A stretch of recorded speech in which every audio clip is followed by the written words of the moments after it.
오늘 은혜 받으실 말씀은 잠언서입니다. 잠언서 2장 1절에서 12절까지 말씀이 되겠습니다. 우리 다 같이 잠언서 2장 1절로 12절 말씀 한 목소리로 합독하시겠습니다. 내 아들아, 내가 만일 나의 말을 받으며 나의 계명을 내게 간직하며 내 귀를 지혜에 기울이며 내 마음을 명철에 두며 지식을 불러 구하며 명철을 얻으려고 소리를 높이며 은을 구하는 것 같이 그것을 구하며 감추어진 보배를 찾는 것 같이 그것을 찾으면 야훼 경외하기를 깨달으며 하나님을 알게 되리니 대저 야훼는 지혜를 주시며 지식과 명철을 그 입에서 내심이며 그는 정직한 자를 위하여 완전한 지혜를 예비하시며 행실이 온전한 자에게 방패가 되시나니 대저 그는 정의의 길을 보호하시며 그의 성도들의 길을 보전하려 하심이니라. 그런즉 내가 공의와 정의와 정직 곧 모든 선한 길을 깨달을 것이라. 곧 지혜가 내 마음에 들어가며 지식이 내 영혼을 즐겁게 할 것이요 근신이 너를 지키며 명철이 너를 보호하여 악한 자의 길과 패역을 말하는 자에게서 건져내리라. 아멘.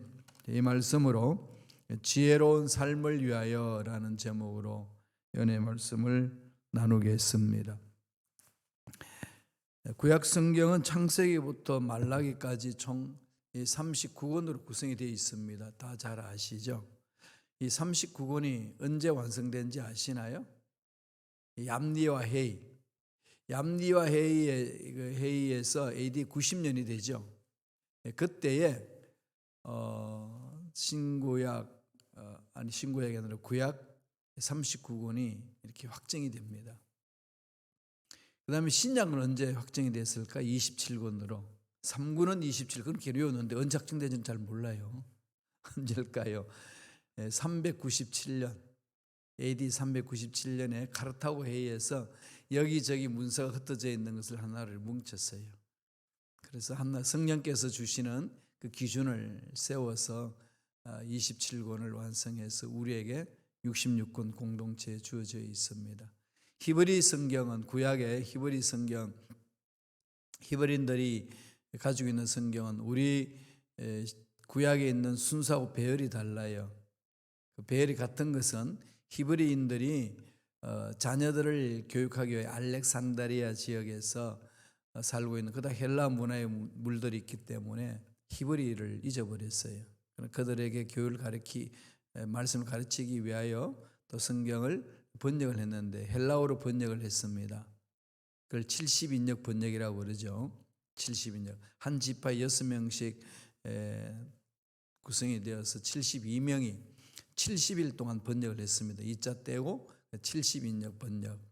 그럽니다. 셉투아진트라고 그러죠. 거기에 구약 성경을 배열하는 거 보면은 우리 지금 가지고 있는 개신교회에서 가지고 있는 그 성경, 구약 성경의 배열하고 똑같습니다. 그게 기준에서 우리가 신구약 성경을 공동체에서 정경으로 인준하고 사용하고 있습니다. 그 중에서 구약 39권 창세기부터 요한계시록까지 특별히 나누면 세 종류로 나누죠. 모세오경이 있고 선지서가 있고 성문서. 그러니까 율법서, 모세오경 빼고 다음에 선지서, 선지자에 대한 거, 예언서 빼고 나면 나머지를 성문서로 그럽니다. 히브리어로 세 가지로 분류를 해요. 모세오경, 선지서, 성문서. 나중에 시험 볼 테니까 잊지 마세요. 이 세 가지로 구성이 되어 있습니다. 성문서라고 그러면은 고대 유대인들의 하나의 문학 작품 같은 거예요. 문학 작품 모음집입니다. 하나님의 신앙, 하나님을 만난 은혜에 대한 감격, 신앙 고백 같은 작품들이 이렇게 구성이 되어 있습니다. 그 성문서 중에는 잠언서와 전도서가 특이하죠. 격은 모음집처럼 구성이 되어 있습니다. 이 공자의 논어 같은 거예요. 공자에 비하면 공자의 논어와 비슷한 게 이 잠언서, 전도서죠. 성문서 중에 율법서, 선지서, 성문서, 그죠? 세 가지 중에 세 가지로 구성이 되었다는 걸 아시면 좋겠어요. 그래서 이 잠언서와 지혜서, 전도서는요, 지혜서죠. 사람이 어떻게 지혜롭게 살 수 있는 건지를 설명을 합니다. 가을 되고 겨울이 되면 이 전도서를 많이 읽어보세요. 전도서를 읽으면 읽을수록 더 삶이 깊어져요. 영적으로. 잘 이해해야 돼요. 그죠? 전도서는 뭐죠? 해 아래 새 것이 없도다. 다 헛된 거다. 다 헛된 거다. 모든 헛된 거다. 그러고 있어요. 그 잘못 이해하면 다 헛된 거니까 다 내버려 죽자. 이것밖에 결론 내릴 수밖에 없는 상황이 조질 때 있습니다. 그런데 전도서는 나중에 우리 말씀을 보겠습니다만은 뭐라고 이야기하나요? 세상의 눈으로 보면은 없어지는 인간의 눈으로 보면 다 헛된데 하나님의 눈으로 보면은 이 모든 것들로 인하여서 온전히 하나님만을 찬양하는구나. 세상은 다 사라지지만은 하나님은 영원하시다. 이걸 강조하는 거거든요. 그래서 잠언서와 전도서를 많이 읽으면 참 사람이 지혜로워집니다. 이 세상 문명은 지혜로운 사람들이 만들어서 이렇게 문화의 꽃을 피잖아요. 이런 지혜를 구하는 게 중요한 거죠. 지식이 쌓이면 지혜가 쌓이잖아요. 삶의 경험이 많으면 또 지혜도 쌓여지는 거죠. 이 세상을 멋지게 살려면 지혜가 필요해요. 지혜가. 참 성경 중에도 이거 성경에서도 이거 많이 강조하잖아요. 지혜를 구하라. 지혜가 부족하거든. 야고보서 1장 5절에서 그러죠. 지혜가 부족하거든 후히 주시고 꾸짖지 아니하신 하나님께 구하라. 그럽니다. 저도 그 말씀을 늘 마음판에 새기면서 기도해요. 하나님께 지혜를 구하는 거죠. 목회하는 지혜, 사람 만나는 지혜, 일하는 지혜, 그럽니다. 참 이 목회할 때마다 느끼는 것은 참 자격 없음. 이런 많은 생각이 떠올라요.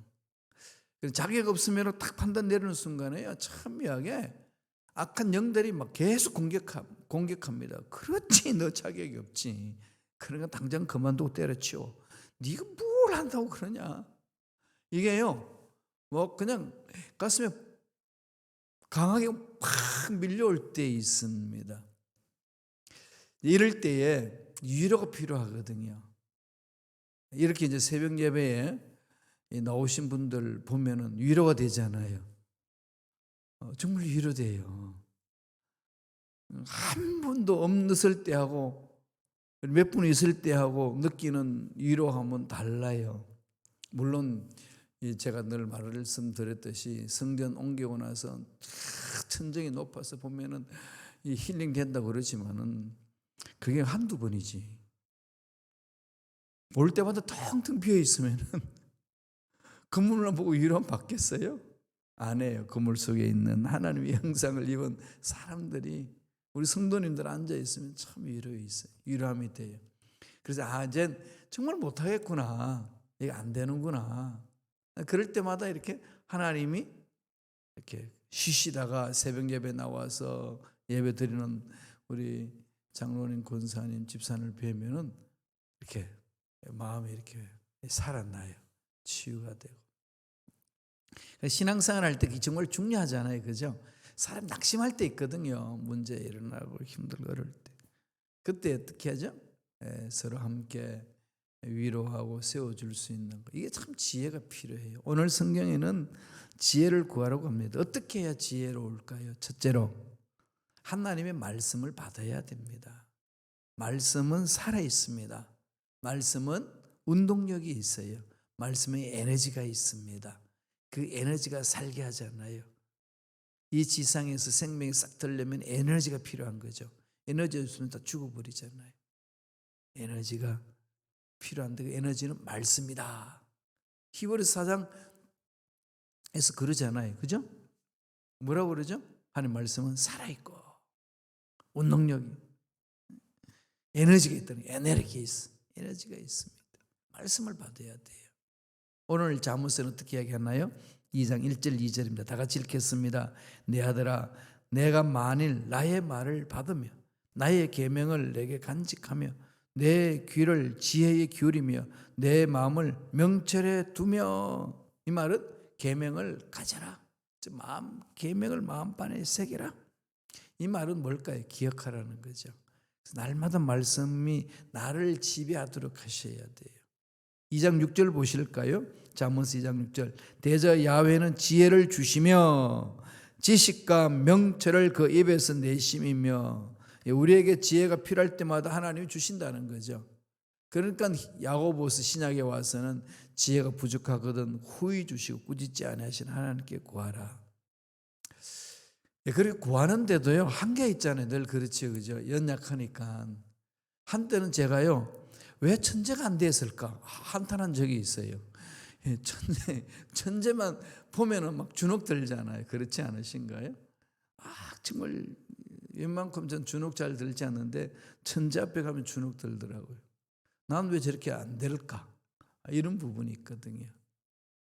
그럴 때마다 하나님이, 야, 내가 다 너를 통해서 할 일이 있어서 만든 건데 너 나를 욕하냐? 천재 되고 안 되고 내가 하는 건데 네가 왜 난리냐? 그럼 어떻게 할까요? 지혜를 구해라. 지혜를 구해라. 그냥 너 있는 모습 그대로 지혜를 구해서 가면 되잖아요. 하나님이 모세를 선택해가지고 이스라엘 백성들이 끌고 가시다가 모세를 부릅니다. 그럼 여호수아한테 맡기잖아요. 여호수아가 모세 뒤를 이어서 하기가 얼마나 힘들겠어요. 그때 하나님이 여호수아에게 주신 말씀이 있습니다. 이건 오늘 저와 여러분 동일한 거죠. 여호수아서 1장 8절 말씀 다 같이 읽습니다. 이 율법책을 내 입에서 떠나지 말게 하며 주야로 그것을 묵상하여 그 안에 기록된 대로 다 지켜행하라. 그리하면 내 길이 평탄하게 될 것이며 내가 형통하리라. 우리가 평탄한 삶, 형통한 삶, 지혜로운 삶이 무엇인지를 말씀하시고 그렇게 살기 위해서는 어떻게 해야 되는 것을 가르쳐 주는 거죠. 율법책을 내 입에서 떠나지 말게 하며, 입만 열었다면 말씀이 막 나오는 거죠. 이게 중요하거든요. 내 속에 있는 게 나오기 때문에 내 말씀을 내 마음에 막 새겨 놓으면 말씀이 이렇게 나와요. 그래서 말씀이 이렇게 나의 생각과 나의 마음과 나의 의지와 나의 말을 통제해 주거든요. 하나님이 여호수아에게 이 율법책을 내 입에서 떠나지 말게 하며 주야로 그것을 묵상하여, 그걸 끝나는 게 아니에요. 그 안에 기록된 대로 다 지켜 행하라. 그리하면 길이 평탄하게 될 것이고 형통하게 되리라. 말씀을 가까이 하라는 거예요. 두 번째는 지혜로운 삶을 위해서 어떻게 하라는 거죠? 간절히 기도해야 되는 거죠. 아무리 강조해도 아무리 기도를 강조해도 지나침이 없습니다. 하나님과 나와의 관계 맺는 거잖아요. 기도라는 것은 하나님의 뜻을 구하는 거죠. 기도와 간구로 늘 성경 짝을 이루죠. 기도는 뭐라고 그랬죠? 하나님의 뜻을 구하는 것, 하나님의 뜻에 내 마음을 맞추는 것. 간구는 나의 필요를 요청하는 것. 이게 기도와 간구의 짝입니다. 그래서 기도라는 것은 내 마음대로 부르짖는 게 아니고 기도는 하나님의 뜻을 구하는 거죠. 늘 제가 말씀드렸지만 악기를 연주할 때 오늘 우리 김한수 목사님이 기타를 치면서 하나님 찬양했는데 이 기타를 칠 때 어떻게 할까요? 치기 전에 먼저 음을 조율하는 거죠. 음을 조율을 해가지고 그 음이 잘 이렇게 맞는지 안 맞는지 봐야 되잖아요. 그러고 나서 막 이렇게 연주를 해야 화음이 잘 맞습니다. 하나님 앞에 나와서는 먼저 하나님과 내 마음을 조율해야 되거든요. 그게 기도예요. 하나님 뜻이 무엇인지, 하나님 어떻게 하기를 원하시는지 물어보고, 그리고 하나님 뜻이 이건데 내 소원 이게 있습니다. 이루어 주시옵소서. 이러는 거잖아요. 이렇게 하는 것이 기도입니다. 그러니까 지혜로운 자의 삶을 살기 위해서는 이런 간절한 기도가 필요한 거죠. 잠언서 2장 4절 3절 볼까요? 다 같이 읽겠습니다. 지식을 불러 구하며 명철을 얻으려고 소리를 높이며 하나님께 지식과 명철을 달라고 부르짖으라는 거죠. 말씀에 써 있으면은 하나님 은혜 안에 푹 잠길 수 있습니다. 그래서 악한 영들이 우리를 공격할 때 싸울 수가 있어요. 꼭 기억하세요. 신앙생활은 영적 전쟁 생활입니다. 영적 전쟁을 치는 거예요. 거기에서 이겨내야 돼요. 하나님의 자녀들은 영적 전쟁에서 이기는 자거든요. 왜 그럴까요? 이미 예수님 이겼다 선했기 때문에. 그래서 예수님만 바라보는 겁니다. 요한복음 10장 5절 보세요. 요한복음에 주님이 그 말씀을 하죠. 다 같이 읽습니다. 타인의 음성은 알지 못하는 거로 타인을 따르지 아니하고 도리어 도망하느니라. 누가요? 양. 양은 목자 음성을 듣는 게 양이라고 그랬습니다. 그런데 타인의 음성을 들으면 도망가요. 아, 저 목자 음성 아니야. 안 듣죠. 연약하지만 양은 목자 음성을 듣는 게 양입니다. 목자와 양 관계는 음성을 듣고 따라가는 관계죠. 구체적으로 10장 요한복음 10장 27절에 이렇게 말씀해 주셨어요. 이건 꼭 외워 놓으세요. 다 같이 읽겠습니다. 내 양은 내 음성을 들으며 나는 그들을 알며 그들은 나를 따르느니라. 양들은 목자의 음성을 듣습니다. 이게 양이에요. 양이 연약한데 이리떼 속에서도 찢기지 아니하고 자기 생명을 보존하며 살아갈 수 있는 유일한 길은 목자의 음성을 듣고 순종하기 때문에 그렇습니다. 늘 그렇게 하나님의 음성을 듣기 위해서 가야 되는 거죠. 그 실험들 많이 해본다고 그래요. 이스라엘에 가게 되면은 이제 목자의 옷을 입고 그 목자와 똑같은 소리로 내면서 양들 이끄는데 양들이 안 따른대요. 흉내 내는 목자를 안 따라간다는 거죠. 그러니까 양은 목자의 음성을 분별하는 거예요. 따라서 우리의 목자는 주님이시니까 주님의 양은 우리잖아요. 우리는 주님의 음성을 들을 수 있어야 돼요. 음성을 듣는 게 막 신비로운 신비주의자로 생각하면 안 됩니다. 신앙생활의 가장 기본적인 것은 양은 목자의 음성을 들어야 돼요. 어떻게 듣지? 어디서? 하나님 말씀으로 듣는 거죠. 하나님 말씀으로. 하나님을 만난다, 하나님의 음성을 듣는다. 이것은 말씀을 읽으면 그 말씀이 깨달아지고 내 마음을 돌이키게 하고 갈 길을 찾을 수 있도록 내 마음을 붙들어 주죠. 하나님 말씀 읽어보세요. 그 속에 하나님이 계십니다. 체험되잖아요. 구원의 확신을 여러분 어떻게 갖지요? 막 교회 오면 구원의 확신이 있고 교회 바깥에 가면 구원의 확신이 없고 막 부흥성에 때는 구원의 확신이 있고 세상 나가서 한바탕 싸우고 나면은 구원의 확신이 없고 막 그러나요? 천국 갔다 지옥 갔다 왔다 갔다 하나요? 그것은 감정에 치우치기 때문에 그렇습니다. 사건에 치우치기 때문에 구원의 확신이 왔다 갔다 하는데 우리의 구원의 확신은 어디에 있죠? 약속의 말씀에 서 있는 거예요. 예수님을 구세주로 마음에 믿으면 구원이 있어요. 입으로 시인하여 구원이 이르니라. 그러지 않나요? 그 약속의 말씀을 믿습니다. 그러는 거죠. 그 약속의 말씀을 믿는 순간 이미 그 구원에 대한 확신이 거기서 오는 거죠. 감정의 변화 있을 수도 있고 않을 수도 있습니다. 막 뜨거울 수도 있고 냉랭해질 수도 있어요. 상관없어요. 우리의 구원의 확신은 어디에 뿌리를 내릴까요? 말씀. 약속의 말씀에 뿌리를 내리면은 그 말씀이 흔들림이 없잖아요. 1.1도 변함이 없잖아요. 너 구원의 확신이 있어? 그러면 어떻게 하죠? 말씀을 내가 믿습니다. 확신 있다는 거 증거가 뭐야? 그게 여러분 뭐죠? 마음이 뜨겁습니다. 막 순범식학회 갑니다. 뭐 이런다 구원 확신이 있나요? 아니에요. 구원 확신 어디서 오는 거죠? 네, 말씀이에요. 나 이 말씀을 믿습니다. 믿는 자에게는 구원이 있다고 약속하셨기 때문에 확신이 있습니다. 이러는 거예요. 그래서 늘 구원의 확신은 말씀에 있습니다. 그래서 아무리 세상에 나가서 죄악을 범하고 싸우고 고통스러운 일이 있어도요, 회개하면은 용서를 받잖아요. 이게 하나님 나라잖아요. 그러니까 이걸 세상 사람들 보면 되게 웃기는 이야기라고 그래요. 뭐 철면피 같다는 건데 그렇게 죄 짓고 뭐 또다시 뭐 의인이라고 그러고 뭐 무슨 꼬락서리가 그러냐. 그러지만 그렇게 외쳐도요. 성경에서는 그렇게 말하는 거예요. 무슨 죄를 범했든지 회개하면은 새 사람이 됐다. 이래서 은혜라고 그러잖아요. 은혜요. 그래서 베드로가 주님 앞에 그 말씀을 듣고서 그럽니다. 그러면 주님, 형제가 나한테 용서를 구하는데 내가 몇 번까지 용서할까요? 7번까지 하면 되겠습니까? 유대인들에게 7이라는 숫자는요, 완전 수잖아요. 다 이루는 거잖아요. 자기 할 수 있는 거 최선을 다해서 하면 되겠습니까? 그랬더니 주님 뭐라고 그럽니까? 야, 그 7번을 7번까지 하라. 그리고 얼마죠? 산술적으로 계산하면 490번이에요. 490번. 이래서 우리는 하나님 앞에 용서를 받을 수 있는 은혜가 있는 거 아니겠어요?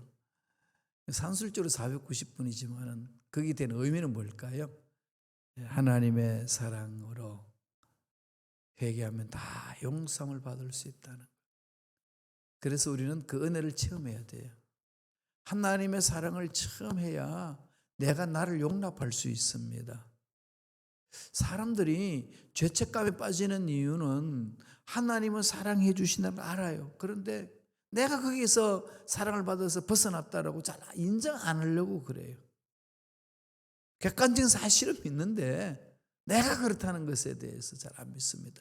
그래서 받았다 이런 것은 내가 하나님으로부터 용서함을 받았다는 사실을 내가 인정하는 거예요. 하나님이 나를 용서해 주셔서 나를 살려주셔서 내가 그렇게 됐다는 걸 인정하는 거죠. 여기서부터 신앙생활 출발하는 거 아니겠어요? 기도하셔야 돼요. 부르짖어야 됩니다. 세 번째로는 어떻게 해야 될까요? 생각을 깊이 하라는 거죠. 생각을 깊이 해야 합니다. 생각이 짧으면 실수를 해요. 생각이 짧으면 어리석은 일들을 많이 합니다. 그렇잖아요. 늘 우리가 생각이 짧아서 그렇거든요. 생각을 길게 해요. 그죠? 생각을 길게. 생각을 어떻게 또 깊게. 아담과 하와가 마귀의 게임에 넘어가지 않을 수 있는 삶을 살기 위해서 어떻게 했을까요? 하나님의 말씀을 깊이 새겼어요. 그죠? 하나님의 말씀을 깊이 묵상하고 넓게 묵상하고 그러면 마귀들이 파고들 힘이 없습니다. 그런데 그걸 깊이 생각하지 못하면 꼭 마귀들에게 틈을 줘서 넘어지거든. 지혜로운 자의 삶은 생각을 깊이 하는 거다. 성경은 생각에 대해서 많이 강조합니다. 히브리서 3장 1절에 뭐라고 그럽니까? 예수를 깊이 생각하라. 예수를 잘 믿으려면요, 예수를 알아야 되잖아요. 예수를 안다는 게 뭐죠? 예수를 만나서 체험하는 걸 말하죠. 예수님을 체험하려면 예수님을 깊이 생각해야 돼. 깊이 생각해야 돼. 학생들에게 신학을 가르치면은 그걸 깊이 생각 안 하니까 그 부분에 대해서 슬렁슬렁 넘어가면은 잘 몰라요. 그래서 또 누가 비판해 왔던 그 소리만 듣고 뭐 어떤 사람 이름만 놓으면 무조건 막 잘못된 거라고 이렇게 막 잘라버리고 어리석은 그런 선택을 참 많이 하더라고요. 가만히 보니까 우리 그 사람 속세에 그런 말을 하잖아요. 선무당이 사람을 잡는다. 제대로 알지 못하면서 아는 것 척할 때 나올 때 문제가 심각하거든요. 그래서 늘 전 학생들한테 그래요. 어떤 학자가 잘못됐다 판단하는 게 기준이 뭐냐? 그리고 그 학자의 원서를 읽어봤냐? 아니면 그 학자의 비판하는 것을 어떤 비판책을 읽었냐? A라는 관점에서 비판할 수 있고 B라는 관점에서 비판할 수 있는데 A라는 관점에서만 비판하면 한쪽만 보는 거잖아요. B라는 관점에서 비판하면 봐야 이렇게 종합할 수 있는데 이런 쪽으로 넓게 깊게 보지를 못하니까 생각이 자꾸 굳어져요. 이렇게. 그래서 공동체의 신학이 자꾸 이렇게 좁아져. 세상하고 그냥 이렇게 끌고 갈 힘이 없는 거죠. 그래서 참 오늘날 교회 공동체가 이렇게 힘이 없게 됩니다. 결국은 공동체 힘이 없는 것은 신앙의 부재거든요. 거기에 대한 분명히 이렇게 불을 내려야 되는데, 그러려면 뭐 해야 되죠? 생각을 깊이 하는 거예요. 말씀 보시겠습니다. 잠언서 2장 4절이에요. 다 같이 한 목소리 읽습니다. 은을 구하는 것 같이 그것을 구하며 감추인 보배를 찾는 것 같이 그것을 찾으면, 감추인 보배 찾을 때 어떻게 하죠? 슬렁슬렁 받다 그냥 사라지나요? 이 금맥을 발견하면 막 파고 들어가잖아요. 끝까지 금을 구할 때까지 파고 들어가죠. 하나님의 말씀을 그렇게 찾으라는 겁니다. 하나님의 말씀의 은혜를 체험하면은 그 말씀을 깊이 파고듭니다.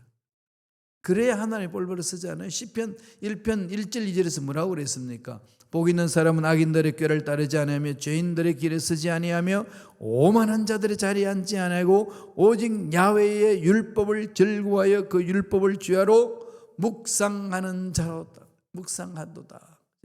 하는도다. 율법을 즐거워하는 거예요.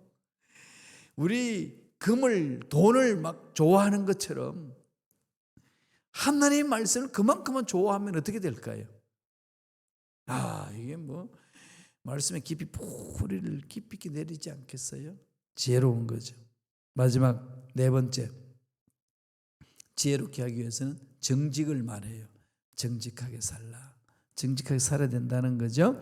잠언서 2장 7절 말씀입니다. 다 같이 읽겠습니다. 그는 정직한 자를 위하여 완전한 지혜를 예비하시며 행실이 온전한 자에게 방패가 되시나니.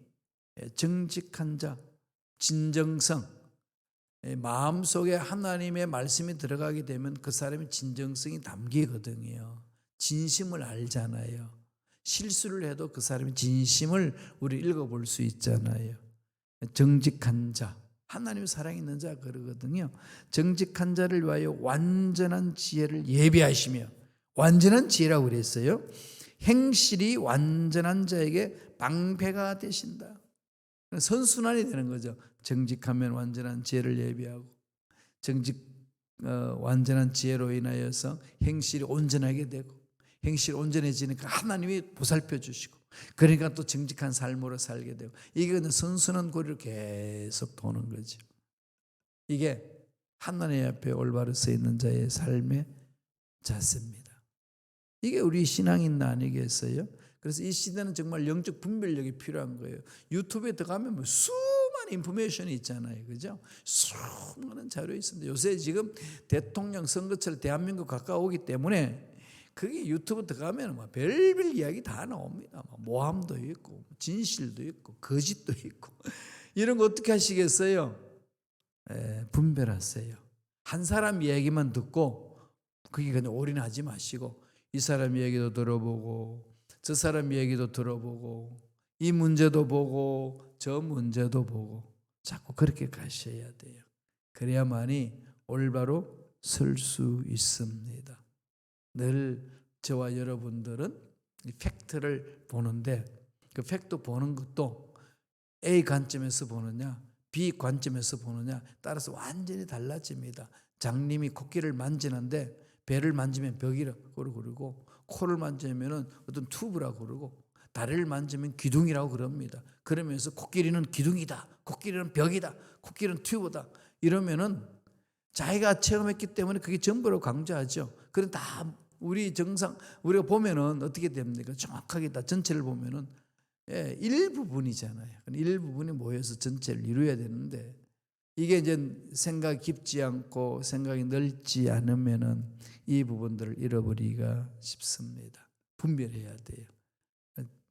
하나님 말씀 붙들고 살아가야만이 정직한 삶을 살아낼 수 있고 분별하며 살아갈 수 있습니다. 지혜로운 삶을 살아내시기를 간절히 축원드립니다. 기도하겠습니다. 하나님 아버지 감사합니다. 오늘도 말씀으로 우리를 사로잡아 주시고 은혜 안에서 살아갈 수 있도록 축복해 주시니 감사합니다. 말씀 위에 서서 하나님이 기뻐하는 멋진 삶을 살아내기를 원합니다. 성령이여 우리를 사로잡아 주시옵소서. 말씀에 서지 못하게 우리를 넘어지게 하는 악한 영들은 떠나갈지어다, 사라질지어다.